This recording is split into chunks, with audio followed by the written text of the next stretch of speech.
Design principles हमारे पास कुछ rules principles या फिर कुछ जनरल गाइडलाइंस हम कह सकते हैं कि जो कि डिज़ाइन डिसीजंस लेने में हमें मददगार साबित होते हैं। तो डिज़ाइन प्रिंसिपल्स की अगर हम बात करें तो डिज़ाइन प्रिंसिपल्स कुछ बेस्ट प्रैक्टिसेस हैं जिनको अगर हम फॉलो करें तो हमें बहुत अच्छे नताइज मिल सकते हैं। तो जैसे कि हमने प्रीवियसली डिस्कस किया, ऑब्जेक्ट ओरिएंटेशन के अंदर हमने जो है डिफरेंट हमने एब्स्ट्रैक्शन, पॉलीमॉर्फिज्म, इनहेरिटेंस और इन तमाम चीज़ों के बारे में हमने जो है डिस्कशन की। डिकम्पोजिशन के बारे में हमने बात की, association, aggregation, composition, realisation, generalisation. तो ये तमाम चीज़ें हमने मज़ीद जो है वो हमने काफ़ी चीज़ें डिस्कस की। तो वो तमाम चीज़ें अगर हम किस तरीके से हम इम्प्लीमेंट करें कि जिससे जो है वो एक बेहतर रिज़ल्ट हमें मिले, तो ये तमाम चीज़ें जो है वो डिज़ाइन प्रिंसिपल्स का पार्ट हैं। तो हम कुछ जनरल डिज़ाइन प्रिंसिपल्स को भी हम डिस्कस करेंगे और फिर कुछ हमारे पास कुछ ऐसे ख़ास डिज़ाइन प्रिंसिपल्स हैं जो कि एक सॉफ्टवेयर की बुनियाद जो है वो साबित हो सकते हैं। तो उनको भी हम मज़ीद जो है वो डिस्कस करेंगे। तो सबसे पहले तो अगर हम देखें कि हमारे पास, जैसे कि हमने देखा कि जो क्लास डायग्राम वगैरह या जो भी यूएमएल डायग्राम्स हम बना रहे होते हैं, तो उसके अंदर एक बेहतर कम्युनिकेशन का एक मेकैनिज़म हमने डिस्कस किया था। फिर हमने देखा कि जो क्लास डायग्राम है वो एक बड़ी ज़बरदस्त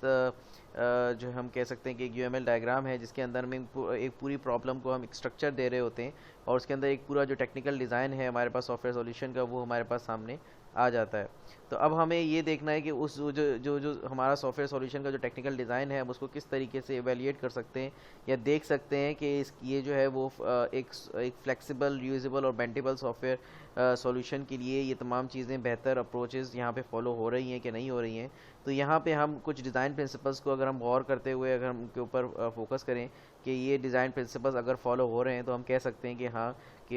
ये जो सॉफ्टवेयर सॉल्यूशन है ये एक फ्लेक्सिबल, रीयूजेबल और मेंटेनेबल सॉफ्टवेयर सॉल्यूशन जो है वो बन सकता है। तो यहाँ पे हमारे पास अगर हम देखें तो कुछ डिज़ाइन प्रिंसिपल की हम बात करेंगे तो वहाँ पे जो हमारा जो मकसद होगा वो मेंटेनेबिलिटी के हवाले से होगा कि हम किस तरीके से एक स्केलेबल सॉफ्टवेयर बना सकते हैं। कहीं पे हम जो है वो इनहेरिटेंस के इश्यूज़ को डिस्कस कर रहे होंगे तो हम देखेंगे कि कहाँ पे हम एक रीयूजेबल सॉफ्टवेयर सिस्टम बना सकते हैं और एक फ्लेक्सिबल सिस्टम बना सकते हैं कि जिसके अंदर हमारे पास जो मॉड्यूल्स हैं कि किसी भी मॉड्यूल की जगह हम दूसरे मॉड्यूल्स को इस्तेमाल कर सकें। तो यहाँ पे जो हमारा मकसद होगा, अहम मकसद, वो ये होगा कि हम किस तरीके से डिज़ाइन कॉम्प्लेक्सिटी को डील करते हैं।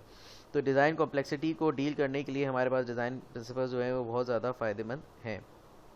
तो अगर एग्जांपल के तौर पे अगर हम देखें तो हमारे पास अगर हम एक एवरेज पर्सन की बात करें तो एक एवरेज पर्सन जो है अपनी शॉर्ट टर्म मेमोरी में ज़्यादा से ज़्यादा 7 चीज़ें जो है वो होल्ड करके रख सकता है या 7 चीज़ें उसको एट अ टाइम याद रहती हैं। तो हमारी शॉर्ट टर्म मेमोरी में अगर हम देखें तो हम बहुत ज़्यादा मेमोरी हमारी नहीं है। तो हमारे पास तकरीबन एक साइकोलॉजी के पेपर में एक जो कि जॉर्ज मिलर ने जो है एक ऑब्जर्वेशन दी कि जिसके अंदर उसने सजेस्ट किया कि जिसके अंदर उसने जो है डिफरेंट रैंडम साउंड और इमेजेस जो है वो रिकॉल कराने की कोशिश की। तो उससे उसको ये अंदाज़ा हुआ कि एक इंसान जो है वो अपनी शॉर्ट टर्म मेमोरी में ज़्यादा से ज़्यादा 7 चीज़ों को इस्तेमाल याद रख सकता है एट ए टाइम। तो अगर आप देखें तो जो गाड़ियों के नंबर या कोई इस तरह से अगर आप देखें तो वहाँ पे जो है वो कोशिश की जाती है कि 7 डिजिट्स, 7 जो है वो कैरेक्टर्स हों, उससे ज़्यादा ना हो। तो वहाँ पे अगर हम देखें तो 7 कैरेक्टर्स एक ह्यूमन को ईज़िली वो याद रख सकता है। तो इसी चीज़ को अगर हम थोड़ा सा प्रोग्रामिंग साइड पे देखें तो हमारे पास जो मॉड्यूल्स हैं, तो वहाँ पे हमारे पास जो मॉड्यूल्स हैं हम किस तरीके से हमने देखा था कि हम जो है रिफाइनमेंट कर रहे होते हैं। एक बड़ी प्रॉब्लम को हम छोटी सी जो है वो डिफरेंट जो है वो ग्रैनुलर प्रॉब्लम्स में मज़ीद ब्रेक कर रहे होते हैं। तो हमें किस तरीके से उनको ब्रेक करना है, कहीं ऐसा ना हो कि हमारे पास मॉड्यूल्स की तादाद इतनी ज़्यादा हो जाए कि हमारे पास जो है इंटीग्रेशन करना मुश्किल हो जाए, और कहीं हमें ऐसा भी नहीं करना कि एक मोनोलिथिक हम अप्रोच को इस्तेमाल करते हुए एक ही मॉड्यूल में सारा काम कर दें। तो ये भी एक बुरी अप्रोच होगी। तो हमें किस तरीके से एक म्याना रवि अख्तियार करनी है और हमें जो है वो ना तो बहुत ज़्यादा की तरफ जाना है कि हम जो है वो फालतू में बहुत सारे मॉड्यूल्स बना दें जिसको इंटीग्रेट करना मुश्किल हो जाए, या कहीं पे हम देखें कि कहाँ पे जो है वो हमें मज़ीद मॉड्युलरिटी की कहाँ कहाँ ज़रूरत है। तो उस मॉड्युलरिटी के हवाले से अभी हम जो है डिस्कस करेंगे कपलिंग और कोहेजन की किस तरीके से मॉड्युलरिटी को डील किया जाए। तो यहाँ पे हमारे पास जो मकसद है, जैसे कि हम अगर हम आम ज़बान में अगर हम देखें तो excess of everything is bad, कि हमारे पास किसी भी चीज़ की जो ज़्यादती है वो बुरी है। तो हमें अगर हमने देखा कि जो बेस्ट प्रैक्टिसेस हैं उन बेस्ट प्रैक्टिसेस को भी हम देखते हैं कि नेचर ऑफ प्रोजेक्ट के हिसाब से हमें किस तरीके से क्या क्या चीज़ें हमें इम्प्लीमेंट करनी है। तो ये चीज़ें भी हमें इस चीज़ को भी गौर करना है कि हमारे पास टाइम कितना है, कॉस्ट कितनी है, बजट और तमाम चीज़ें हमें देखते हुए ही हम डिज़ाइन प्रिंसिपल्स को फॉलो करते हैं।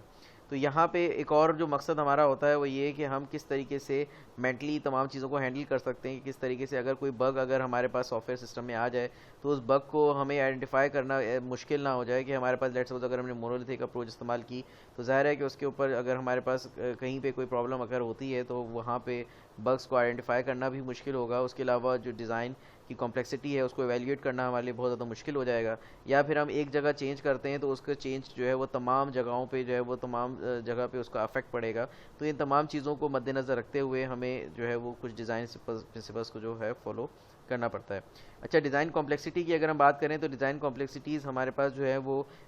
जो क्लासेस में अगर हम देखें तो जो डिफरेंट क्लासेस हम बनाते हैं उनमें जो है वो डिज़ाइन कॉम्प्लेक्सिटी होती है। या फिर हम कह सकते हैं कि जो मेथड्स हम क्लासेस के दरमियान बना रहे होते हैं तो उनमें भी डिज़ाइन कॉम्प्लेक्सिटी होती है। या फिर मल्टीपल क्लासेस के दरमियान आपस में उनमें भी हमारे पास डिज़ाइन कॉम्प्लेक्सिटी होती है। तो इन तमाम चीज़ों को हम देखेंगे कि इन सब चीज़ों को किस तरीके से डील करना चाहिए। तो हमारे पास अगर हम मॉड्यूल की अगर हम बात करें तो मॉड्यूल के अंदर हम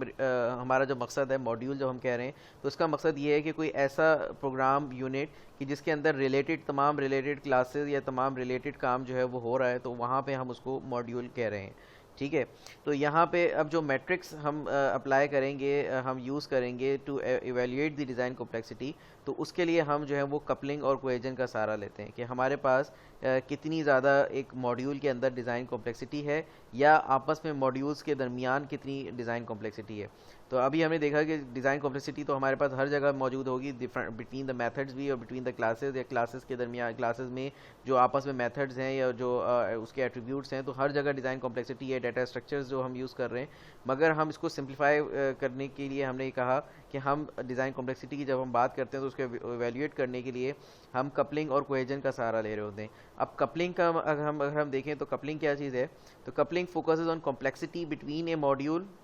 एंड अदर मॉड्यूल्स। तो यहाँ पे अगर आप देखें तो यहाँ पे अगर आप देखें तो यहाँ पे ये जो एग्जांपल लिखी हुई है ये हाई कपलिंग और लो कोहेजन की दी हुई है। तो ये अगर एक मॉड्यूल है, ये एक मॉड्यूल है, ये एक मॉड्यूल है, ये एक मॉड्यूल है, तो आप देखें कि इनकी जो आपस में डिपेंडेंसीज़ हैं वो तमाम में जो आपस में डिपेंडेंसीज़ हैं वो बहुत ज़्यादा हैं। तो यहाँ पे ये क्या फोकस कर रहा है, जो कपलिंग फोकस करता है वो किस पे, the complexity between A module and other modules. तो आपस में जो मॉड्यूल्स के दरमियान जो कॉम्प्लेक्सिटी है, जो डिपेंडेंसीज़ हैं, उनको अगर हम डिस्कस कर रहे हैं तो वो कपलिंग होगी। तो जैसे कि अगर हम यहाँ पे देखें तो यहाँ पे कपलिंग हमें कम दिख रही है और यहाँ पे जो कपलिंग है वो यहाँ पे हाई कपलिंग है और यहाँ पे लो कपलिंग है। कि हमारे पास जो मॉड्यूल्स हैं उनके मॉड्यूल्स के दरमियान में एक ऐसा कंट्रोल एक्सेस होना चाहिए, कि एक रिस्ट्रिक्टेड एक्सेस होना चाहिए कि दो मॉड्यूल्स अगर आपस में बात करें तो एक कंट्रोल एक्सेस से मुराद है कि एक इंटरफेस के थ्रू बात करें। और उसके अलावा हमारे पास जो भी हमारे पास हमने डिस्कस किया था कि हमारे पास जो इनकैप्सुलेशन है, इनकैप्सुलेशन की मदद से हम इंफॉर्मेशन हाइडिंग कर रहे हों और हर चीज़ जो है वो एक मॉड्यूल का जो अमल दखल है वो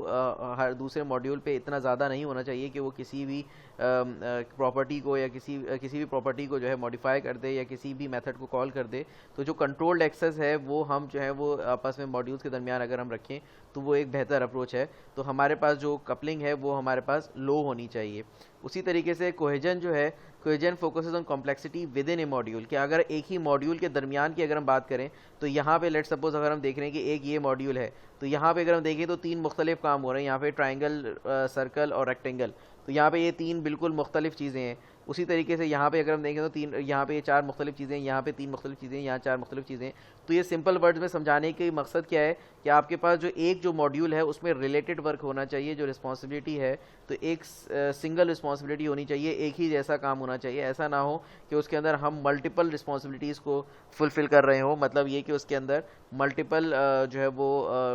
मल्टीपल किस्म के जो है वो काम उसमें हो रहे हो। तो यहाँ पे अगर रिलेटेड वर्क हो रहा है, रिलेटेड मेथड्स हैं, रिलेटेड प्रॉपर्टीज़ हैं, तो वहाँ पे हम कहेंगे वहाँ पे क्या है, हाई कोहेजन। जैसे अगर आप यहाँ देखें तो यहाँ पे स्क्वायर रिलेटेड ही काम हो रहा है, यहाँ पे रेक्टेंगल रिलेटेड ही काम हो रहा है, या ट्राइंगल रिलेटेड काम हो रहा है, यहाँ पे सर्कल रिलेटेड काम हो रहा है।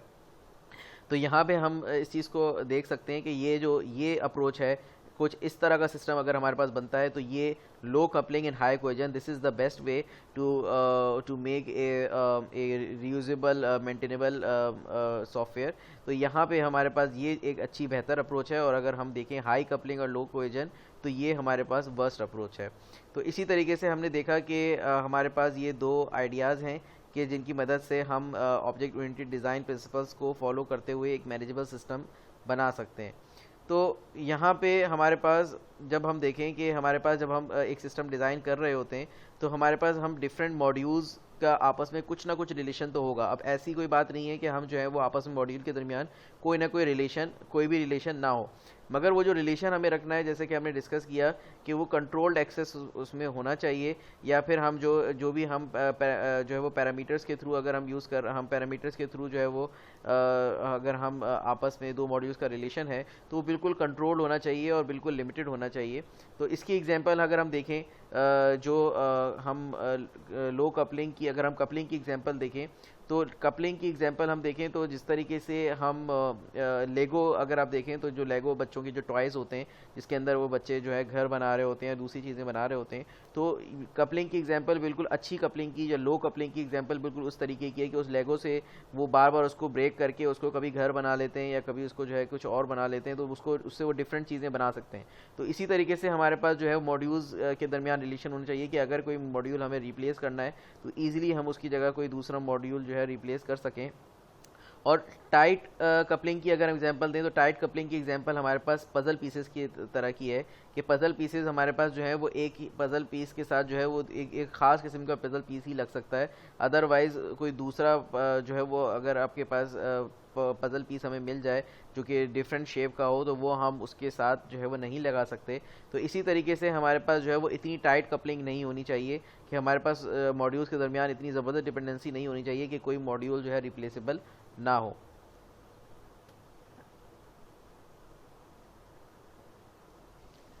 तो जैसे कि हमने अभी डिस्कस किया कि हमारे पास यहाँ पे ये जो पज़ल पीसेस हैं इनको अगर हम एक मॉड्यूल कंसिडर करें तो हमारे पास ये जो मॉड्यूल अगर हम इसको कंसिडर करते हैं तो यहाँ पे ये अगर हम देखें तो एक बिल्कुल टाइट कपलिंग की एग्जांपल है और ये एक बिल्कुल बैड डिज़ाइन की एग्जांपल है कि अगर इस तरह का कोई डिज़ाइन हमारे पास मौजूद है तो ये हमारे पास एक बैड अप्रोच है जिसके अंदर हमारे पास एक ख़ास compatible हमारे पास जो है वो मॉड्यूल है और इसके अलावा हम किसी और मॉड्यूल को रीयूज़ यहाँ पे नहीं कर सकते। तो ये एक बहुत बैड अप्रोच है। उसके अलावा अगर हम दूसरी जगह देखें, दूसरी साइड पे अगर हम देखें तो यहाँ पे हमारे पास जो लेगो है तो लेगो ब्लॉक्स की जो एग्जांपल है ये एक वेल डिज़ाइंड सिस्टम की एग्जांपल है कि जिसके अंदर हम दो लेगो ब्लॉक्स हैं उनको ईजिली जो है वो आपस में कनेक्ट कर सकते हैं हम कंपैटिबिलिटी की फ़िक्र किए बगैर। तो यहाँ पे अगर हम देखें तो ये हमारे पास एक सिस्टम का गोल हमारे पास होना चाहिए कि हम जो है वो इस तरह का सिस्टम बनाएं कि जिसके अंदर हम जो है वो अपने मॉड्यूल्स को ईज़िली रीयूज़ कर सकें। और कपलिंग की अगर हम देखें तो कोई भी अगर हमारे पास जो कपलिंग की हम बात कर रहे हैं तो कपलिंग हमने देखा कि कपलिंग अगर हम एक मॉड्यूल के डिफरेंट मॉड्यूल्स के दरमियान हम देख रहे हैं कि यहाँ पे अगर हम देखें कि हमारे पास जितने भी मॉड्यूल्स हैं तो वो इजीली आपस में एक तो कनेक्ट हो सके, उसके अलावा आपस में हाईली रिलायंट ना हो, ऐसा ना हो कि आपस में इन दोनों की कुछ ऐसी डिपेंडेंसी हो कि हम जो है वो आपस में जो है वो इनकी जगह कोई और दूसरा मॉड्यूल इस्तेमाल ना कर सकते हो। तो इन सिंपल वर्ड्स अगर हम देखें तो हमने क्या देखा कि हमारे पास अगर कोई मॉड्यूल दूसरे मॉड्यूल पे हाईली रिलायंट है और जो है वो उसकी डिपेंडेंसी है तो वो हम कह रहे हैं कि वो टाइटली कपल्ड हैं आपस में। उसके अलावा अगर हम दूसरी जगह अगर ये कहते हैं कि हमारे पास एक मॉड्यूल ईजिली दूसरे मॉड्यूल से कनेक्ट हो सकता है तो वहाँ पे हम कहेंगे कि ये मॉड्यूल्स आपस में लूजली कपल्ड हैं लाइक लेगो। तो यहाँ पे हमने देखा कि हमारा जो गोल है कपलिंग के सेंस में वो क्या होना चाहिए, लूज और लो कपलिंग होनी चाहिए, लो कपलिंग होनी चाहिए, टाइट कपलिंग नहीं होनी चाहिए। अच्छा, इसके अलावा अगर हम देखें तो हमारे पास हम देखें कि जो कपलिंग है इसके अंदर हमारे पास तीन चीज़ें हमें जो है वो हम कंसिडर करते हुए अगर हम देखें तो हम इजीली जो है वो एक मॉड्यूल के दरमियान जो है वो कपलिंग कर सकते हैं। तो हमें तीन चीज़ें जिनकी हमें अगर हम देखें तो तीन चीज़ें जिनको हमें देखना है वो है डिग्री, ईज़ एंड फ्लेक्सिबिलिटी। तो अगर हम डिग्री की अगर हम बात करें तो डिग्री हमारे पास रिफ़र करती है नंबर ऑफ़ कनेक्शंस को, जो आपस में मॉड्यूल्स के दरमियान कितने नंबर ऑफ़ कनेक्शंस हैं। तो ये नंबर ऑफ़ कनेक्शंस अगर हम देखें तो ये कम से कम होने चाहिए। जितना हमारे पास आपस में कनेक्शंस जो है वो मॉड्यूल्स के दरमियान हम कम रखें, उतना ज़्यादा बेहतर है। और यहाँ पे अगर हम देखें तो मज़ीद हमारे पास जो है वो दूसरी चीज़ हमारे पास क्या है, ईज़, कि हमें साथ में ये भी देखना है कि एक मॉड्यूल जो है वो दूसरे मॉड्यूल से कितना ऑब्वियस है, कि उसका जो कोई कनेक्शन है वो कितना ऑब्वियस है। अगर कोई कनेक्शन ऑब्वियस नहीं है तो वहाँ पे हम जो है उस कनेक्शन को बिल्ड नहीं करें। लेट सपोज एक छोटी सी एग्जांपल अगर हम देखें कि एक बेस क्लास, एक आपने सुपर क्लास जो है बनाई, और उसके साथ आपने एक सुपर क्लास बनाई, और साथ ही साथ उसकी एक डिराइव क्लास आपने बनाई। तो यहाँ पे अगर हम देखें वो जो डिराइव क्लास है, या फिर जो डिराइव क्लास है, वो डिराइव क्लास जो है वो अपनी पेरेंट की किसी चीज़ को सिर्फ उसी की चीज़ों को इस्तेमाल कर रही है, और उसके अलावा उसकी किसी चीज़ को ओवरराइड नहीं कर रही है, उसकी कोई न्यू फंक्शनैलिटी उसके दरमियान नहीं है। तो यहाँ पे अगर हम देखें तो यहाँ पे उस जो सब क्लास है उसका उसके वजूद की कोई अहमियत नहीं है, या फिर हम देखें तो वो जो सब क्लास है वहाँ पे हमें इनहेरिटेंस करने की कोई ख़ास ज़रूरत नहीं थी, क्योंकि वो जो सब क्लास है उसकी अपनी कोई फंक्शनैलिटी नहीं है, वो किसी बिहेवियर को ओवरराइड नहीं कर रही, और उसके अलावा मज़ीद आगे भी उसमें कोई जो है वो इस तरह की चीज़ नहीं होनी। तो यहाँ पे हमें जो है वो तमाम चीज़ें देखनी है कि हमें कोई भी हम जो है वो कुछ फ्यू पैरामीटर्स या फिर नैरो इंटरफेसेस की मदद से हम जो है वो जो डिग्री ऑफ रिलेशन है, या डिग्री ऑफ हम कह सकते हैं कि जो भी हमारे पास जो भी कनेक्शन की जो डिग्री है वो हमारे पास कम होनी चाहिए, कम से कम मॉड्यूल्स का आपस में रिलेशनशिप होना चाहिए। और उसके अलावा हमें ये भी देखना है कि कितना ऑब्वियस रिलेशनशिप है, और उस ऑब्वियस रिलेशनशिप के हिसाब से ही हम जो है वो आपस में मॉड्यूल्स को कनेक्ट करें। देन फ्लेक्सिबिलिटी का भी हमें ख्याल रखना है कि जब हम एक सिस्टम पे काम कर रहे हैं तो हमें पता होना चाहिए कि हमारे पास कौन से मॉड्यूल्स हैं जो कि हमें इनकी जगह जो है वो इंटरचेंजेबल हमें दूसरे मॉड्यूल्स जो है इस्तेमाल करने पड़ सकते हैं। तो वहाँ पे हमें ख़ास कर जो है वो इस तमाम चीज़ों का जो है वो ख्याल रखना होगा। तो यहाँ पे हम फ्लेक्सिबिलिटी की जब हम बात कर रहे हैं तो फ्लेक्सिबिलिटी हमने देखा कि हमारे पास जो है वो किस तरीके से हम अपने दूसरे मॉड्यूल्स को जो है वो ईज़िली रीयूज़ कर सकते हैं। लाइक जैसे हमने लेगो की बात की। फिर कपलिंग की अगर हम देखें तो कपलिंग हमने डिस्कस किया था कि कपलिंग हमारे पास का जो कंसर्न है वो क्या, कपलिंग का जो हमारा कंसर्न है, जैसे हमने देखा कि वो क्या है, complexity between A module and other modules. तो इसी तरीके से हमें सिर्फ और सिर्फ मॉड्यूल्स की आपस में रिलेशनशिप एक तो हमने देखा कि वो किस तरीके का हो, उसकी के साथ साथ हमें एक और चीज़ जिसका जो अहम ख्याल रखना है वो है कोहेजन, जिसको हमने डिस्कस किया कि कोहेजन हमारे पास क्या है कि it represents the clarity of the responsibilities of A module, कि हमारे पास एक मॉड्यूल की जो रिस्पॉन्सिबिलिटीज़ हैं उसके अंदर वो तमाम जो मेथड्स हमारे पास हैं वो एक सिंगल रिस्पॉन्सिबिलिटी को फॉलो कर रहे हो। ऐसा ना हो कि उसके अंदर डिफरेंट किसी की रिस्पॉन्सिबिलिटीज़ जो हैं वो फुलफ़िल हो रही हूँ। तो अगर हमारे पास कोई मॉड्यूल है जिसमें एक ही तरीके के टास्क परफॉर्म हो रहे हैं और उसके अंदर एक क्लियर पर्पस मौजूद है, तो हम कह सकते हैं कि वहाँ पे हाई कोहेजन है, जो कि एक अच्छी अप्रोच है। अगर हम दूसरी एग्जांपल लें कि हमारे पास एक मॉड्यूल है जिसके अंदर हम ऐसे चीज़ों को या ऐसे एट्रीब्यूट्स को, ऐसे मेथड्स को इनकैप्सुलेट करने की कोशिश कर रहे हैं जिनका आपस में कोई क्लियर पर्पस नहीं है, जो कि एक अनक्लियर पर्पस है जिसके अंदर कुछ डिफरेंट रिस्पॉन्सिबिलिटीज़ फुलफिल हो रही हैं, तो वो हमारे पास एग्जांपल है लो कोहेजन, जो कि हमारे पास एक बुरी अप्रोच है। तो इसी तरीके से हमने देखा कि हमारे पास एक सिस्टम में हमें क्या चाहिए, हाई कोहेजन चाहिए और लो कपलिंग चाहिए। तो अगर कोई मॉड्यूल है जिसके अंदर एक सिंगल रिस्पॉन्सिबिलिटी फुलफिल नहीं हो रही, तो वहाँ पे हमें स्टेप वाइज रिफाइनमेंट करने की ज़रूरत है कि हम मज़ीद जो है वो अपने मॉड्यूल्स को जो है वो ब्रेक करें, स्प्लिट करें इन अदर मॉड्यूल। अगर हम एक एग्जांपल को अगर हम देखें तो यहाँ पे अगर कपलिंग और कोहेजन के हवाले से, तो ये अगर हम सपोज़ करें एक क्लास है हमारे पास, सेंसर की एक क्लास है जिसमें हमारे पास गेट मेथड है। अब इस गेट मेथड में अगर हम देखें तो यहाँ पे इस गेट मेथड के दो अहम पर्पसेस हैं। एक पर्पस इसका ये है टू रिटर्न ह्यूमिडिटी, और दूसरा अगर हम देखें तो दूसरा पर्पस है टू रिटर्न टेम्परेचर। तो यहाँ पे हमने डिस्कस किया था कि कोहेजन के लिए ज़रूरी है कि हमारे पास जो एक मॉड्यूल है उसमें सिंगल रिस्पॉन्सिबिलिटी फुलफ़िल हो रही हो, ठीक है। तो यहाँ पे अगर हम इस गेट मेथड को देखें तो यहाँ पे 0 फ्लैग जो है वो रिटर्न हो रहा है फॉर ह्यूमिडिटी वैल्यू, और 1 फ्लैग जो है वो रिटर्न हो रहा है फॉर टेम्परेचर वैल्यू। तो अगर हम इसको कपलिंग और कोहेजन के हिसाब से इवेल्युएट करें तो क्योंकि इसमें सिंगल पर्पस नहीं है तो हम कह सकते हैं कि ये हाईली कोहेसिव नहीं है। और उसके अलावा इस चीज़ को भी जानना इसमें आसान नहीं है कि आपके पास जो कंट्रोल फ्लैग है उसका मीनिंग क्या है, कंट्रोल फ्लैग में हमें कब ज़ीरो देना है तो ज़ीरो से क्या होगा और वन से क्या होगा। तो यहाँ पे सिंपली हमारे पास जो है वो एक स्विच केस दिया गया है, तो जिसके अंदर हमें नहीं मालूम कि किस तरीके से जो है वो ह्यूमिडिटी और जो है वो टेम्परेचर जो है वो रिटर्न हो रहा है। और दूसरी चीज़ ये कि यहाँ पे अगर हम कोई पॉलीमॉर्फिक बिहेवियर दिखा रहे होते तो वो ज़्यादा बेहतर था। स्विच केस जो है वो इस्तेमाल करना जो है वो एक बेहतर अप्रोच नहीं है। तो मज़ीद अगर हम यहाँ पे देखें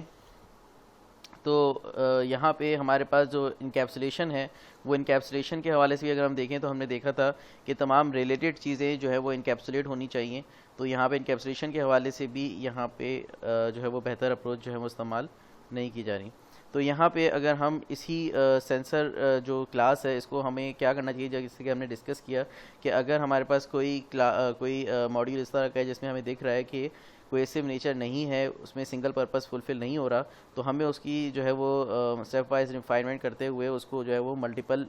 डिफरेंट मॉड्यूल्स में स्प्लिट कर देना चाहिए। तो इसी तरीके से हम जो है इसके लिए क्या कर सकते हैं कि हमने जो है वो उस सेंसर को हमने जो है वो दो क्लासेस में ब्रेक कर दिया, ह्यूमिडिटी सेंसर में और टेम्परेचर सेंसर में, जो कि एक सिंगल रिस्पॉन्सिबिलिटी फुलफिल कर रही होंगी। ह्यूमिडिटी सेंसर का काम जो है वो ह्यूमिडिटी सेंसर से रिलेटेड काम ही इसमें हो रहा होगा, ये ह्यूमिडिटी सेंसर जो है वो ह्यूमिडिटी ही गेट कर रहा होगा। और यहाँ पे टेम्परेचर सेंसर जो है वो यहाँ पे भी सिंगल पर्पस जो है वो फुलफिल हो रहा होगा।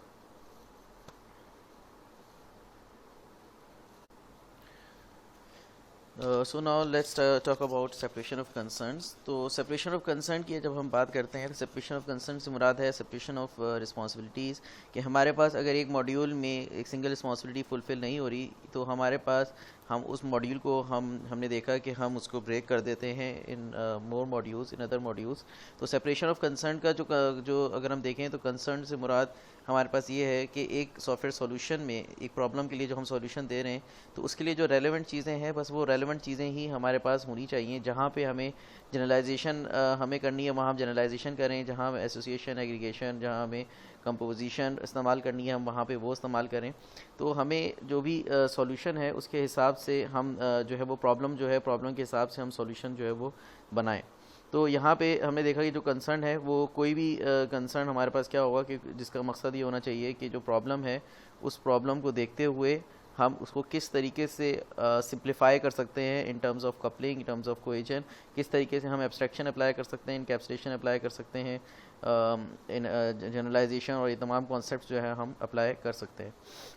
तो जैसे कि अगर हम देखें तो एक सॉफ्टवेयर के अंदर हमारे पास सेपरेशन ऑफ कंसर्न किस तरीके से हम कर सकते हैं कि जैसे कि हमारे पास एक नॉर्मल सी एग्जांपल है कि अगर एक वेब एप्लीकेशन है तो वहाँ पे हमारे पास जो यूज़र इंटरफेस लेयर है उसका काम है कि वो किस तरीके से कस्टमर को किस तरीके से कोई चीज़ शो करे या कस्टमर से किस तरीके से इंटरेक्ट होना है, कस्टमर किस तरीके से एक वेब एप्लीकेशन से इंटरेक्ट करेगा।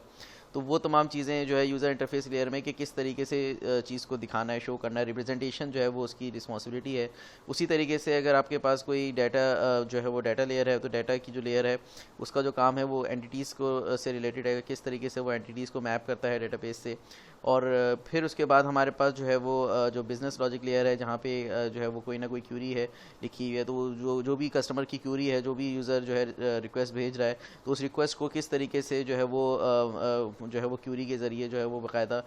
जो है वो एंटिटी से रिकॉर्ड फैच करके लेकर आना और फिर जो है वो यूज़र को शो करना रिस्पॉन्स। तो वो तमाम चीज़ें उसकी एक अलग रिस्पॉन्सिबिलिटी है। तो यहाँ पे इसी तरीके से हमारे पास जो है वो डिफरेंट रिस्पॉन्सिबिलिटीज़ जो है वो एक सॉफ्टवेयर एप्लीकेशन में हो सकती हैं। इसको आम फहम ज़बान में समझने के लिए अगर हम देखें तो हमारी एक मिसाल इसकी हो सकती है कि अगर हम कभी किसी एक सुपर मार्केट जाएँ तो अगर एक छोटी सी अगर हम दुकान पे जाते हैं तो वहाँ पे हो सकता है कि वहाँ पे एक ही शख्स हो जो कि तमाम काम कर रहा हो, वही आपसे पैसे भी ले रहा हो, वही आपसे जो है सामान उठा के दे रहा हो। मगर जब हम देखें एक कॉम्प्लेक्स, जब हम इसकी कॉम्प्लेक्सिटी को इंक्रीज़ कर दें, एक बड़ा मार्ट है, एक सुपर स्टोर है, तो उस सुपर स्टोर में अगर हम देखें तो वहाँ पे आपके पास जो है वो डिफरेंट डिपार्टमेंट्स बने हुए होते हैं कि आपके पास जो है ये जो है वो क्रॉकरी का डिपार्टमेंट है, यहाँ पे जो है वो ये फ्रूट्स एंड वेजिटेबल्स का डिपार्टमेंट है, ये आपका मीट का डिपार्टमेंट है, तो यहाँ पे आपके डिफरेंट डिपार्टमेंट्स बने होते हैं, वहाँ पे उनके जो डिफरेंट जो रोल्स वहाँ पे जो जो लोग होते हैं उनके डिफरेंट रिस्पॉन्सिबिलिटीज़ असाइन की जाती हैं। आपके ये रोल हैं, आपको जो है वो जब यूज़र जो है वो let suppose fruits and vegetables खरीदेगा तो आपका काम है कि आप वहाँ पे वे करके उसके ऊपर स्टिकर चिपकाएं, या फिर अगर जो मीट वाले हैं तो वो जो है वो जो कस्टमर है उसके हिसाब से जो है वो मीट कट करके उनको दें। तो वहाँ पे डिफरेंट लोगों की डिफरेंट रिस्पॉन्सिबिलिटीज़ हैं। जो आपके पास कुछ लोग हैं जो कि बिलिंग का काम कर रहे होंगे, कुछ कैशियर होंगे जो कि सिर्फ और सिर्फ कैश का काम करेंगे कि कैश आपसे लेंगे, कैश रिटर्न करेंगे। तो इस तरीके से अब वहाँ पे क्या है कि सेपरेशन ऑफ कंसर्न है, सेपरेशन ऑफ रिस्पॉन्सिबिलिटीज़ हैं। तो वहाँ पे अगर आप देखें तो वो एक दूसरे की चीज़ों में जो है वो हद से ज़्यादा इंटरफेरेंस नहीं करते, मगर उनके दरमियान आपस में कुछ ना कुछ रिलेशन भी होता है। और उनके अगर हम देखें तो हर शख्स की, हर डिपार्टमेंट की अपनी कुछ एट्रीब्यूट्स होते हैं, उनके कुछ अपने बिहेवियर होते हैं। तो इसी तरीके से हमारे पास अगर हम देखें तो तमाम चीज़ें वहाँ पे होती हैं। वहाँ पे एब्स्ट्रैक्शन भी अप्लाई हो रही है, वहाँ पे हम देखें तो कुछ हद तक इंकैप्सुलेशन भी अप्लाई हो रही है, वहाँ पे हमारे पास जो है वो डिकम्पोजिशन भी हो रही है कि कहाँ पे ही हम देखें कि जो जो दो डिपार्टमेंट्स हैं, लेट सपोज हो सकता है कि उसको मज़ीद ब्रेक कर दिया गया हो। तो यहाँ पे हमारे पास इसी तरीके से हम देखें तो हमारे पास सॉफ्टवेयर की टर्म्स में हम देखें तो सॉफ्टवेयर की टर्म्स में भी हमें जितना भी हो सके हमें चीज़ों को सिंप्लीफाई करने की ज़रूरत होती है।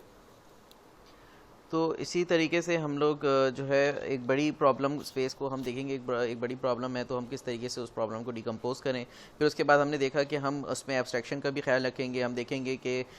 दो अगर डिपार्टमेंट्स या दो मॉड्यूल्स हैं तो उनमें बातचीत होने के लिए क्या इंटरफेस होना चाहिए। उसके अलावा हमारे पास हम देखेंगे कि अगर कुछ कम्युनैलिटीज़ हैं तो कम्युनिटीज़ को देखते हुए हम जो है वो अगर हम देख रहे हैं कि जो बेस क्लास है और उसके अलावा जो डिराइव क्लास है, तो डिराइव क्लास जो है वो बेस क्लास की चीज़ों को इस्तेमाल कर सके और उसकी डिराइव क्लास की अपनी कुछ नई न्यू फंक्शनैलिटीज़ हैं, तो वहाँ पे हम जनरलाइजेशन का एक कॉन्सेप्ट हम देख सकते हैं। उसके अलावा अगर हमें ऐसा लगता है कि जो डिराइव क्लास है उसमें अपनी कोई उसकी खसूसियात नहीं है, उसकी अपनी कोई अलग पहचान नहीं है, तो फिर उसमें हम जो है वो फिर कोई दूसरा हम चीज़ कर सकते हैं। हम यहाँ पे वहाँ पे एग्रीगेशन कंपोजिशन हम इस्तेमाल कर सकते हैं। तो इस तरीके से हमें कहाँ पे क्या चीज़ जो है वो कौन से पिलर को इस्तेमाल करना है, वो तमाम चीज़ें हमारे पास सेपरेशन ऑफ कंसर्न का पार्ट आती हैं। तो हमें ये तमाम चीज़ें देखनी है कि एक ओवरऑल जो प्रोसेस है उस ओवरऑल जो भी प्रॉब्लम डोमेन है उसके हिसाब से हमें जो है वो पूरा डिज़ाइन प्रोसेस जो है वो बनाना पड़ता है कि हमें कहाँ पे एब्स्ट्रैक्शन अप्लाई करनी है और कहाँ पे क्या चीज़ अप्लाई करनी है। जैसे कि अगर हम इस एग्ज़ाम्पल में देखें,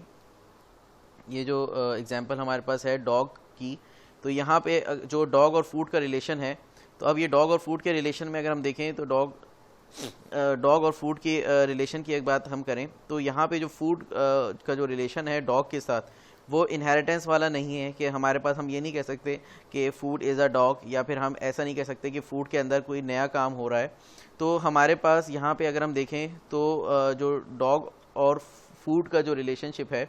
तो यहाँ पे एक और चीज़ अगर हम देखें कि चलो हम कुछ हद तक कह रहे हैं कि चलो डॉग हैज़ फूड, तो डॉग हैज़ फूड में भी अगर हम देखें तो यहाँ पे जो सेपरेशन ऑफ कंसर्न के हवाले से हम देखें कि किसका क्या कंसर्न है, तो डॉग के पास अगर कोई डॉग जो एक पेट एनिमल है तो हो सकता है कि उसके पास खुद से जो है फूड ना आता हो, उसको फूड प्रोवाइड करने के लिए कोई और शख्स कोई जो उसका मालिक है वो उसको फूड प्रोवाइड करता हो। तो यहाँ पे अगर हम देखें तो इसके जो एट्रीब्यूट्स हैं वो है आपके पास इसका कोई ना कोई नाम होगा, इसके पास जो है खाना होगा और ये खाना खाता है, मगर यहाँ पे जो खाना खाता है इसके पास खाना खुद से नहीं आता बल्कि इसका कोई डॉग ओनर होगा जो उसको खाना प्रोवाइड करता है। तो यहाँ पे अगर हम देखें तो ये एक अच्छी अप्रोच होगी कि हम इसको इस तरह से ब्रेक कर दें कि डॉग ओनर है और डॉग ओनर जो है वो क्या करता है, वो जो है वो फीड करता है डॉग को, और फिर यहाँ पे हमारे पास जो है वो डॉग ओनर के पास जो है वो डॉग है, और यहाँ पे हम देखें तो ये डॉग की फिर ये जो एट्रीब्यूट्स हैं कि वो उसका कोई नाम है, वो खाना है और वो खाना खाता है, और इसी तरीके से हमारे पास डॉग ओनर के पास जो है वो खाना है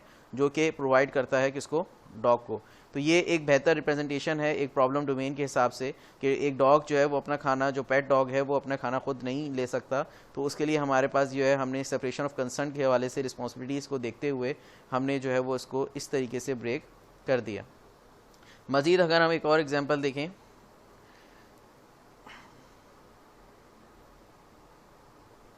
मज़ीद अगर हम ये एग्जांपल देखें हमारे पास, तो ये एग्जांपल जो है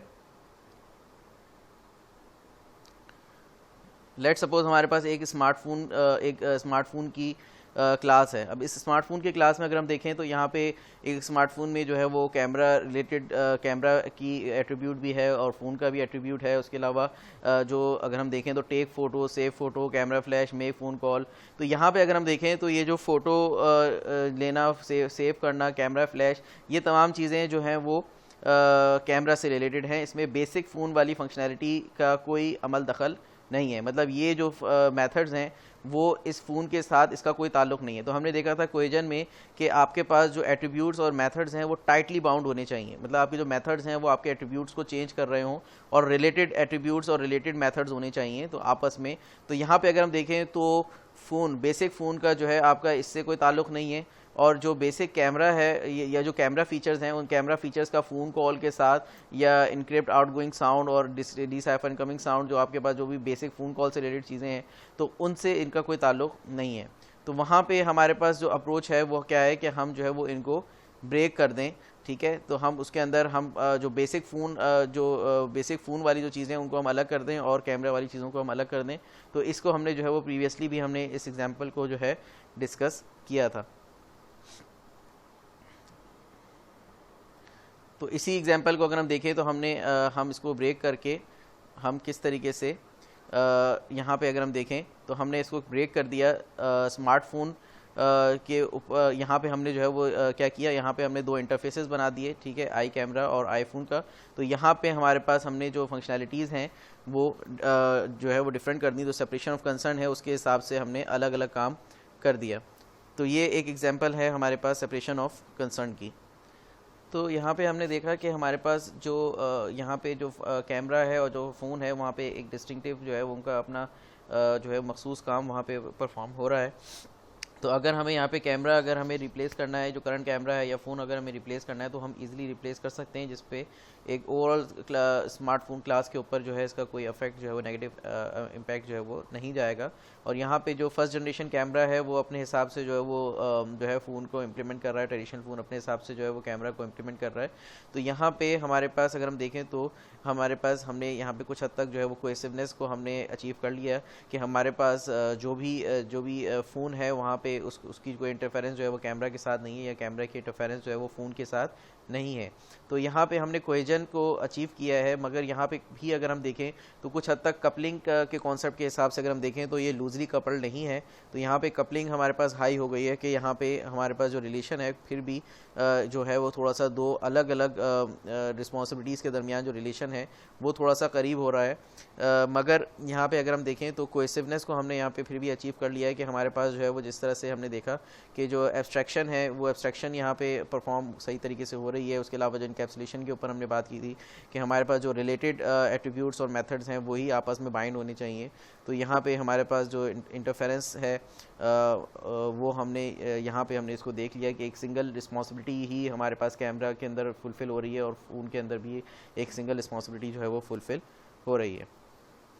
तो सेपरेशन ऑफ कंसर्न को दिमाग में रखते हुए हमें चाहिए कि हम किस तरीके से मॉड्युलैरिटी जो है वो एक सॉफ्टवेयर सिस्टम को सॉफ्टवेयर डिज़ाइन करते हुए हमें देखना है कि हम किस तरीके से मॉड्युलैरिटी को अचीव कर सकते हैं using the abstraction, encapsulation, inheritance, polymorphism and so on. तो यहाँ पे इस चीज़ को देखना है। और मज़ीद ये जो अगर एग्जांपल्स हैं इससे ज़्यादा क्लियर एग्जांपल्स हम अभी ये मज़ीद आगे चल के जब हम सॉलिड प्रिंसिपल्स की बात करेंगे तो वहाँ पे और क्लियर एग्जांपल्स होंगी जिसके अंदर ये बहुत ज़्यादा हद तक जो है चीज़ें क्लियर हो जाएंगी। तो यहाँ तक अगर हम देखें तो ये कुछ डिज़ाइन प्रिंसिपल्स हैं जिनका हम अगर ख्याल रखें तो ये बेस्ट प्रैक्टिसेस हैं। मज़ीद हमारे पास अगर हम देखें तो इंफॉर्मेशन हाइडिंग थ्रू इनकैप्सुलेशन, तो ये भी हमारे पास एक डिज़ाइन प्रिंसिपल, एक जनरल डिज़ाइन प्रिंसिपल का पार्ट है कि हमारे पास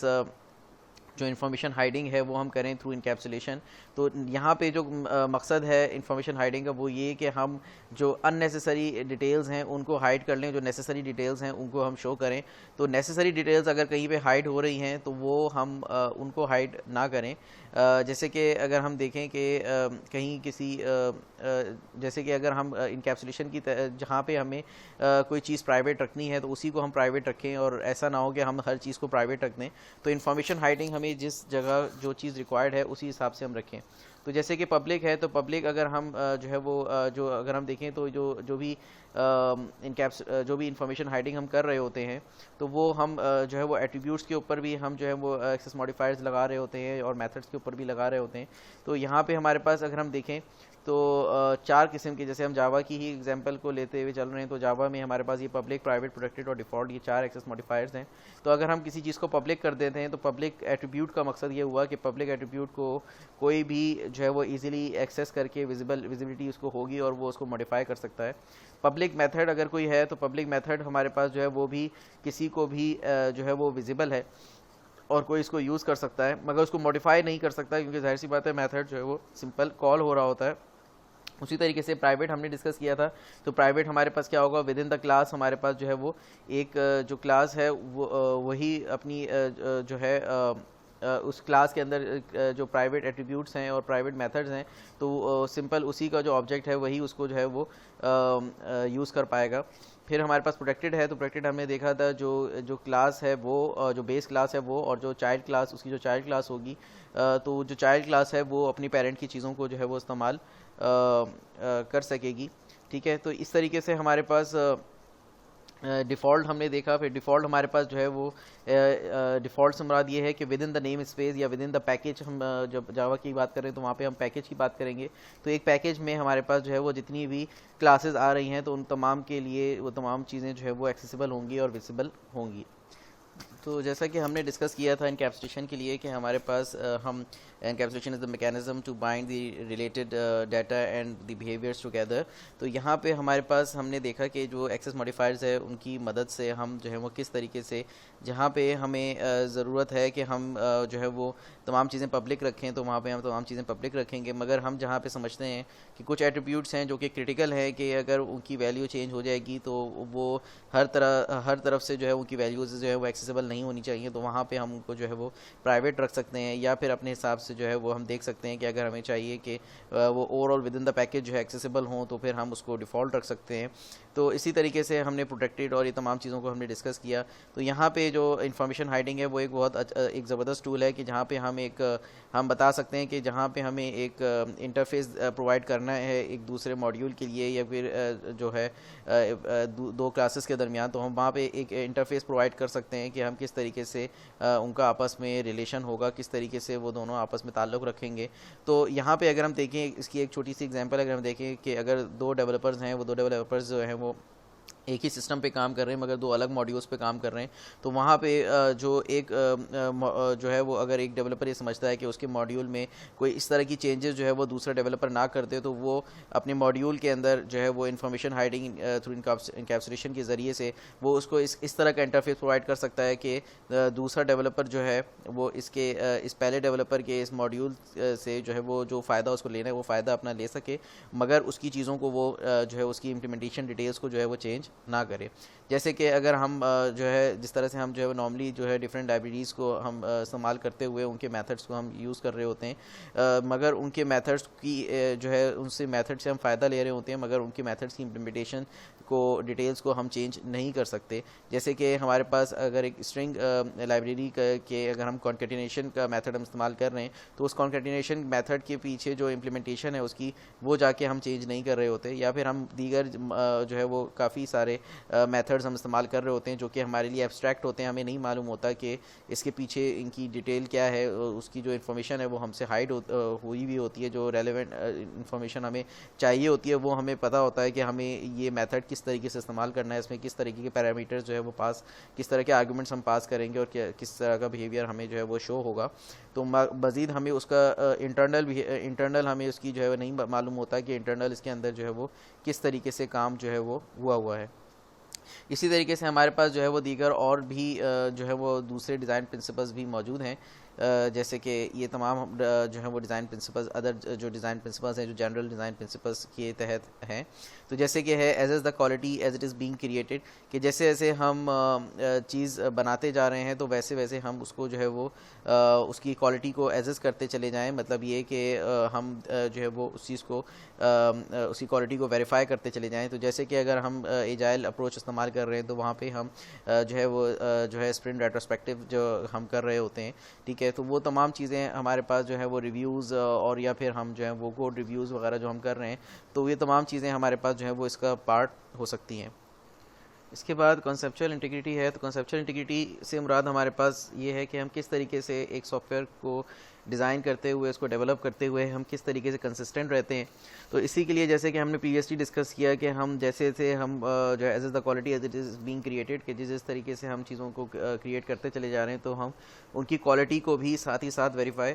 करते चले जाएं। तो यहाँ पे हमें देखा कि इस चीज़ को समझने की बहुत ज़्यादा ज़रूरत है कि हमारे पास जब डेवलपर्स या एक टीम में काम कर रहे होते हैं, तो वहाँ पे कंसेप्चुअल इंटीग्रिटी का जो है वो बहुत ज़्यादा ख्याल रखा जाना चाहिए। एक अच्छी कम्युनिकेशन उनके तमाम टीम के दरमियान होनी चाहिए कि जिसके अंदर वो तमाम लोग काम कर रहे हों, मगर उसके अंदर सारे एक ही सेम पेज पे हों, जिसके अंदर जैसे हमने डिस्कस किया कि daily stand up meetings, sprint retrospective meetings, या फिर हमारे पास स्प्रिंट रेट्रोस्पेक्टिव्स के अलावा हमारे पास डिफरेंट कोड रिव्यूज़ वगैरह के थ्रू ये तमाम सारा काम किया जा सकता है। तो जैसे कि हमारे पास एक और एग्जांपल जो है कंसेप्चुअल इंटीग्रिटी की ये हो सकती है कि हमारे पास जो है वो तमाम जो है वो सेम नेमिंग कन्वेंशन जो है वो फॉलो की जा रही हो, या फिर कोई भी इस तरह का काम कि जो एक सर्टेन हमें पता है कि ये तमाम लाइब्रेरीज़ इन लाइब्रेरीज़ का हमें इस्तेमाल करना है, या इन तमाम चीज़ों का ये सर्टेन डिज़ाइन प्रिंसिपल्स हमें ये प्रोग्रामिंग कंस्ट्रक्ट्स हमें फॉलो करने हैं। तो वो तमाम चीज़ें एक कंसेप्चुअल इंटीग्रिटी एक ओवरऑल टीम के दरमियान जो है वो होनी चाहिए कि हमें किस तरह का काम जो है वो करना है। तो वो तमाम चीज़ें हमें एक कंसिस्टेंसी जो है वो होनी चाहिए कि एक डिज़ाइन इशू पे काम करते हुए हमें तमाम चीज़ें पता होनी चाहिए कि हमारा जो गोल है वो क्या है। तो इसके अलावा हमारे पास जो एक कंसेप्चुअल इंटीग्रिटी से जो रिलेटेड जो हम देखें, तो तमाम जो टीम है वो एक ख़ास आर्किटेक्चर को ही फॉलो कर रही हो। तो जैसे कि हमारे पास अगर एक बिल्डिंग की हम एग्जांपल लेते हैं, तो एक बिल्डिंग में भी हमारे पास जितने भी लोग काम कर रहे होते हैं वो एक ब्लूप्रिंट के हिसाब से ही काम कर रहे होते हैं। तो ऐसा नहीं होगा कि वहाँ पे जो भी टीम मेंबर्स हैं, जो भी लोग हैं, वो अपने हिसाब से काम करना शुरू कर दें। तो सबको देखना है कि तमाम चीज़ें जो है वो एक ब्लूप्रिंट के हिसाब से ही सारा काम जो है वो हो रहा हो।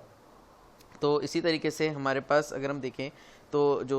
सॉफ्टवेयर डिज़ाइन है वो हमारे पास जो इंटरनल डिज़ाइन है एक सॉफ्टवेयर जो हमारे पास, इसके अलावा अगर हम देखें कि किस तरीके से जो सॉफ्टवेयर डिज़ाइन है उसका जो इंटरनल है, जो उसकी इंटरनल वर्किंग है, वो सारी चीज़ें आपस में रिलेट करती हैं कि किस तरीके से जो है वो मल्टीपल प्रोसेसेस चलेंगे और किस तरीके से वो आपस में रिलेट करते हुए साथ काम करेंगे। तो यहाँ पे एक अच्छे डिज़ाइन या आर्किटेक्चर के लिए ये चीज़ ज़रूरी है कि जितनी भी टीम्स हैं वो सारे जो हैं वो एक ही कॉन्सेप्ट के तहत जो है या एक ही कंसिस्टेंसी के साथ जो है वो सारा काम कर रहे हों। तो यहाँ पे अगर हम देखें तो यहाँ पे जो रिस्पॉन्सिबिलिटीज़ हैं वो डिफरेंट रिस्पॉन्सिबिलिटीज़ हमारे पास, जो डिफरेंट टीम मेंबर्स की, डिफरेंट लोगों की जो रिस्पॉन्सिबिलिटीज़ हैं, तो उन चीज़ों को देखते हुए कोई एक शख्स जो है या फिर कोई एक ग्रुप जो है वो तमाम चीज़ों को गाइड कर रहा हो, क्योंकि कंसेप्चुअल इंटीग्रिटी को अश्योर कर रहा हो। तो जैसे कि अगर जो डिफरेंट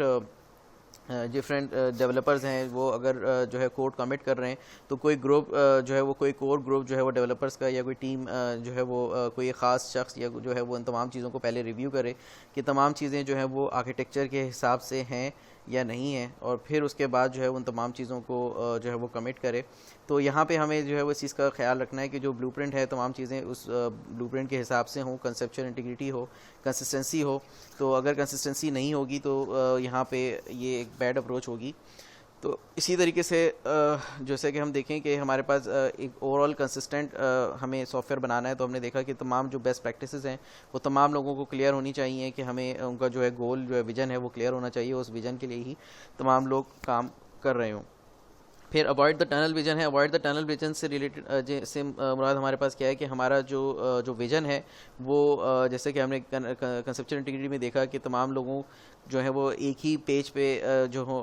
एक सेम पेज पे हम उनको अलाइन करें कि भाई ये तमाम हम चीज़ें जो है वो कंसिस्टेंटली जो है फॉलो होनी है। तो इसी तरीके से अवॉइड द टनल विजन जो है वो उसका मकसद ये है कि हम एक बिग पिक्चर हमारे पास सामने हो, एक बड़ा विजन हमारे पास हो कि अगर एक प्रॉब्लम है तो उस प्रॉब्लम के लिए हमें पता हो कि यार एक प्रॉब्लम के लिए कितने ऑल्टरनेटिव सॉल्यूशंस जो है वो हो हो सकते हैं, और हम कोई ऐसा काम ना कर रहे हो जिसका हमें पता ऐसा ना हो कि हम जो है वो पता चले कि ये काम किस तरीके से होगा या कैसे होगा, हमें उसकी बिग पिक्चर कोई क्लियर ही ना हो और हम उस काम को करना शुरू कर दें। तो यहाँ पे अवॉइड द टनल विजन से मुराद ये है कि हम जो है वो एक टनल विजन हम ना रखें, हम एक ब्रॉड विजन रखें कि हमें पता होना चाहिए कि एक बिग पिक्चर हमें पता होनी चाहिए कि एक काम को करने के कितने डिफरेंट जो है वो ऑल्टरनेटिव वेज हैं और क्या ऑल्टरनेटिव सॉल्यूशंस जो है हम प्रोवाइड कर सकते हैं। फिर make the design model traceable to analysis model, कि हमारे पास जो डिज़ाइन मॉडल है वो ट्रेसेबल होना चाहिए टू एनालिसिस मॉडल। तो एनालिसिस मॉडल जैसे कि प्रीवियसली डिस्कस हो चुका है कि हमारे पास जो भी हम